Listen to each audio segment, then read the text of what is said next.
ભાવનગર જિલ્લાના તળાજા, સિહોર સહિતના ગ્રામ્ય વિસ્તારોમાં આજે પણ ધોધમાર વરસાદ પડતા નદીઓમાં પૂર જોવા મળ્યું હતું।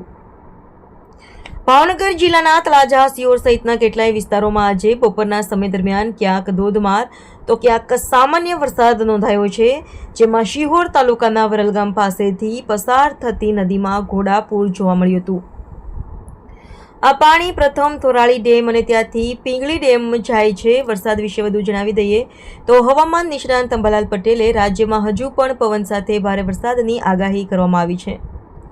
9 થી 12 જુલાઈ દરમિયાન વરસાદી સિસ્ટમ ગુજરાતના વરસાદ લાવશે। અમદાવાદ અને ગાંધીનગરમાં વધુ વરસાદની શક્યતાઓ છે। હળવાથી ભારે વરસાદની આગાહી કરવામાં આવી છે।